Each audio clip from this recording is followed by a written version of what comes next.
আল্লাহর সামনে দাঁড়ায় হিসাব দিতে হবে, তুই এইটা করছো কেন, এইটা করছো কেন, এইটা করছো।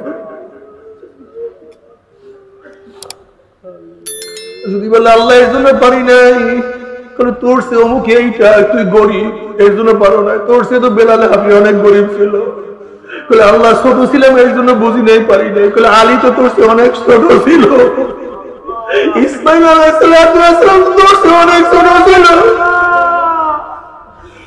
আল্লাহ বাদশাহী করছি, রাজা ছিলাম পারি নাই, আল্লাহ বলে সুলাইমান তো তোর সে অনেক বড় বাদশাহ ছিল, আল্লাহ মাফ করিয়া দাও। আল্লাহ ধনী হওয়ার কারণে পানি নাই, আল্লাহ বলবেন ওসমান গনি তো তোর সে ধনী ছিল, তুই কেন পারস নাই। আল্লাহ মহিলা হওয়ার কারণে পানি নাই, আল্লাহ বলবেন হাজার আমার আসিয়া, আমার খাদিজা, আমার আয়েশা, আমার ফাতেমা। আল্লাহ অসুস্থর কারণে পারি নাই, আমার মাওলা বলবে আইয়ুব তো অনেক অসুস্থ ছিল,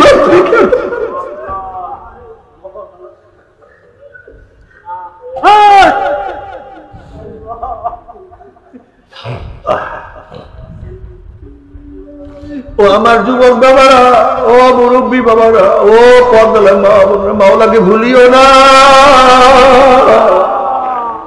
ইসলাম ছাড়িও না। তোমরা কি চাও ইসলামটা বিদায় হয়ে যায়?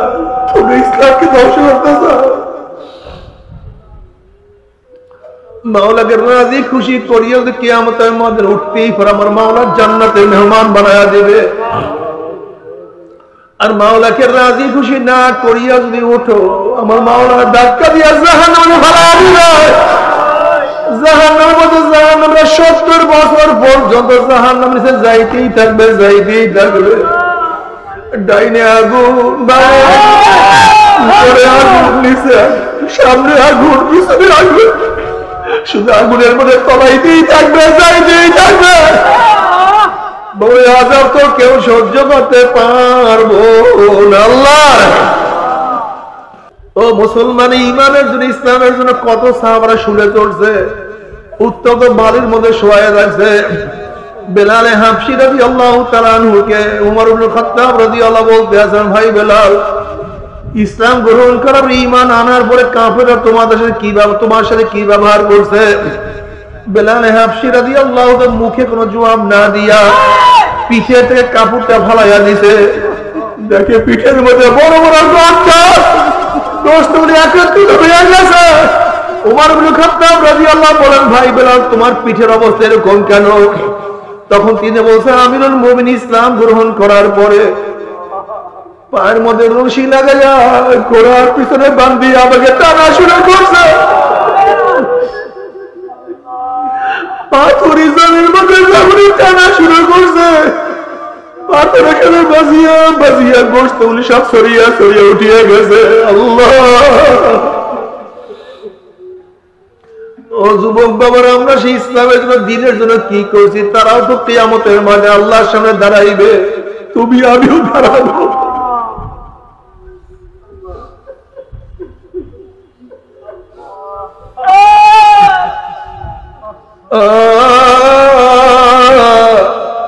আজকে তো নামাজ পড়তে ভালো লাগে না, রোজা রাখতে ভালো লাগে না। আমার নবীর সুন্নাত তোমার চেহারার মধ্যে শোভা পায় না।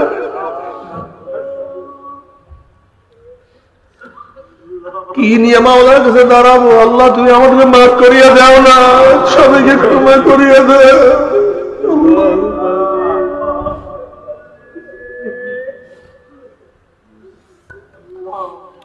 আল্লাহ, আর ওই জাহান্নামের কিনারা থেকে বন্দার আমাকে ডাক দেয়, মাওলা রে, আমার মাওলা আমাকে ধরো, আমি তো জাহান্নামে পড়িয়া যাই। যদি জাহান্নামের কিনারা থেকে বন্দার আমি মাওলাকে ডাক দেয়, মাওলা, ওই সময় বন্দার তওবা করে, মাওলা আর কোনদিন গুনার কাজ করবো না। বন্দা তওবা করতে দেরি, আমি মাওলা মাফ করতে কোনো দেরি করব না। আল্লাহ ও আমার যুবক বাবারা, আমার মুরব্বী বাবারা, আজকে ইসলামকে দূর করার জন্য, বিদায় দেওয়ার জন্য, ইসলামকে ধ্বংস করার জন্য এমন কোন চক্রান্ত নাই। হিন্দু এমন কোন ষড়যন্ত্র নাই যা করে নাই, তোমাদের খবর নাই। আমাদের মুসলিম সন্তানকে নাস্তিক বানাবার জন্য, আমাদের মুসলিম সন্তানকে নাস্তিক বানাবার জন্য শিক্ষার মধ্যে, সংস্কৃতির মধ্যে এমন কোন জায়গা নাই যেখানে ষড়যন্ত্র করা হয় না। বাবার আমার নবী এই দিনের জন্য রক্ত শেষ করছে, এই দিনের জন্য হাজারো চেষ্টা করছে, এই দিনের জন্য শিয়াবে আবু তালেবের মধ্যে 3 বছর অবরুদ্ধ ছিলেন, গাছের পাতা গাইছে, পানি ছিল না, কেউ কথা বলে নাই, কেউ সালাম দেয় না, এক গ্লাস পানিও তাদের কাছে কেউ বুঝায় না, কোন দোকানদার তার কাছে কোনো কিছু মাল বিক্রি করে না। এমনকি সেই শিয়াবে আবু তালেবের মধ্যে মহিলারাও ছিল, মহিলাদের সাথে বাচ্চারাও ছিল। বাবারে না খাইতে না খাইতে স্তন্য শুকিয়ে গেছে, বুকের মধ্যে কোনো খানা নাই। বাচ্চারা যখন খানা খাওয়ার জন্য চুমুক মারছে, দুধ নাই, খানা নাই।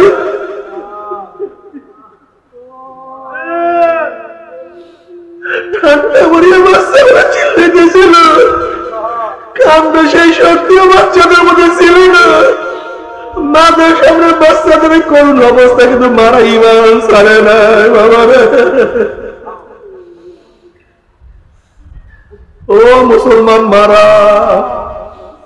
ও আমার মুসলমান বোনেরা, তোমরা কি করো? শিয়াবে আবু তালেবের মুসলমানদের ঘটনা দেখো, মহিলাদের ঘটনা দেখো। সুমাইয়া রাদিয়াল্লাহু তাআলা এই ঈমান আনার কারণে আবু জাহিল্লা তাকে তীর মারছে, তার আঘাত করছে, লজ্জা স্থানে তীর মারিয়ে দুনিয়া থেকে বিদায় দিয়ে দিয়েছে। বাবারে ও মুসলমানেরা কি করতে আসো? তবে মুমিন মুসলমান বলতে সবাই মনে চায় গুনাহ থেকে ফিরিয়া নেক আমল করিয়া মাওলার জান্নাত কিন্তু সবাই যাইতে মনে চায়। গুনাহ নিয়ে মাওলার জাহান্নামে কাউরি কিন্তু যাইতে মনে চায় না। কিন্তু কেনই বা নেক আমল করতে পারি না, কেনই বা গুনার কাম ছাড়তে পারি না? এর মূল কারণ আপনার এবং আমার ভিতর নফস এবং শয়তান লাগিয়া রয়েছে। এই নফস এবং শয়তানকে ফেরার জন্য যে কোনো একজন হক্কানি আল্লাহর ওলি হাতে হাত দিতে হবে রে বাবা। খবরদার, বর্তমান জমানায় পীর মুরিদের নামে শিরক, বিদআত, হিংসা, হাসাদে পরিণত হয়ে গেছে। সমস্ত আল্লাহর ওলিদের একমাত্র যেই পীরের 5 জন মুরিদের মধ্যে কম পক্ষে 3 জনকে দেখবা আলহামদুলিল্লাহ সুন্নাত মুআফিক আমল আখলাক মজবুত হয়ে যাইতে আছে, গুনার কাম ছাড়তে আছে, নেকের আমল ধরতে আছে, কলব নরম হইয়া চোখে পানি আসতে আছে। বিরিক্ষতর নাম কি, ফলে পরিচয়। আমি চরমুনাই বুঝি না, চরমুনার দাওয়াত প্রশংসা প্রচার প্রসার করার জন্য আসি না রে বাবা। চরমুনাই যাওয়ার তোমার কোনো দরকার নাই, কোনো দরকার নাই, কোনো দরকার নাই। তুমি যার কাছে গিয়া পারো গুনার কাম ছাড়ো, নেকের আমল ধরো, কলব নরম করিয়া চোখে পানি নিয়া মাওলার কবরে যাইও। যেরকম দুনিয়ার ঘরে আগুন লাগলে পানি ছাড়া নিভানো যায় না, ঠিক তদ্রুপ তোমার এবং আমার গুনার দ্বারা যে জাহান্নামের আগুন জ্বলিয়া রইছে, চোখের পানিও ছাড়া কিন্তু জাহান্নামের আগুন নিভানো সম্ভব না। কাজী বাবা আমার জন্য দোয়া আছে, আমিও দোয়া করি, সবাই সবার জন্য প্রাণ খুলিয়া দোয়া করো, যেন কিয়ামতের ময়দানে গলাগলি বাঁধিয়া মাওলা একসাথে জান্নাতে যাওয়ার তৌফিক দিয়া দেয়। আমার কবরে কি হবে? আজকে আল্লাহর দিন দুনিয়ার থেকে বিদায় হয়ে যাইতেছে, আমি কি করতে আছি? আমাদের পূর্বপুরুষের সাহাবারা কি করছে, আমরা কি করি? এ আমার যুবক বাবারা, আমার মুরব্বী বাবারা, শুধু পেট পিট এই বিল্ডিং বানাবার জন্য মুসলমান দুনিয়ার মধ্যে আসে নাই। যদি তার জন্যই আসতো, আমার নবীর কেন ঘর ছিল না? আমার নবীর কেন অট্টালিকা ছিল না? আমার নবীর এত জায়গা সম্পত্তি বলে কিছুই কেন ছিল না? কারণটা কি? এই কারণের জন্য দুনিয়াতে নবীগণ আসেন নাই, উম্মাহদেরকে ইসলাহ করার জন্য, মাওলার পরিচয় দেওয়ার জন্য। মাওলার পদে লাগাবার জন্য। ওই শয়তান আল্লাহর কাছে ওয়াদা করছে, কসম করছে, মাওলা হে, যে আদমের জন্য চিরতরে আমি জাহান্নামী হয়ে গেছি, ওই আদম সন্তানকে আমি জাহান্নামে না নিয়ে ছাড়বো না। এই কারণে আমার মাওলা রব্বুল আলামিন যুগে যুগে যুগে যুগে নবী রাসূলগণ পাঠাইছেন, তোরা দাওয়াত দে, আমার পথ দেখা। শয়তান আমার সাথে চ্যালেঞ্জ করছে, ওদেরকে জাহান্নামে নিয়ে নিবে। আমিও মাওলা ওয়াদা করলাম, শয়তান যদি জাহান্নামের কিনারায় নিয়ে যায়, আর ওই জাহান্নামের কিনারা থেকে বন্ধন আমাকে ডাক দেয়, মাওলা রে, আমার মাওলা আমাকে ধরো, আমি তো জাহান্নামে পড়িয়া যাই। আল্লাহুম্মা আমিন। আমার পর্দার মা বোনেরা দুনিয়া তুলিয়া মাওলা দেবে কান্দ, আর মাওলার কাছে মাপ চাও। মাওলার কতিপয় গুনাহগার বান্দার গুনার বোঝা মাথায় নিয়ে বহুত আশা করে আপনার শাহী দরবারে হাত তুললাম রে মাওলা। দয়া করে মায়া করে আপনি আমাদের জিন্দগির সমস্ত গুনাহ খাতা মাফ করে আল্লাহ। আল্লাহ মাফ করবি না, ক্ষমা করবি না। আপনার বন্ধুর এখানে কেন আসছে, কি পাওয়ার জন্য আসছে? আল্লাহ আমরা দুনিয়া পাওয়ার জন্য আসি নাই, দুনিয়া চাওয়ার জন্য আসি নাই, দুনিয়ার বিপদে পড়েও আসি নাই। আল্লাহ কেউ নামাজ কাজা করিয়া বলাইছি, কেউ রোজা ছাড়িয়া দিছি, কেউ বিপদ অপকর্মের মধ্যে লিপ্ত হয়ে গেছে, কেউ হারাম করিয়া গুনাহ করিয়া ফলাইছে। আল্লাহ আমরা জাহান্নামের কাজ করিয়া ফলাইছি। আল্লাহ জাহান্নামের খাতা থেকে আমাদের নামটা কাটিয়া দাও, জান্নাতুল ফেরদাউসের মধ্যে আমাদের নামটা উঠায় না।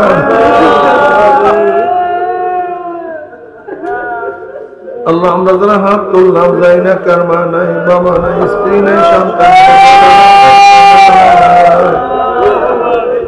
আল্লাহ যত মুমিন মুজাহিদরা কবরে শুয়ে সবার কবরে আযাবকে মাফ করে দাও।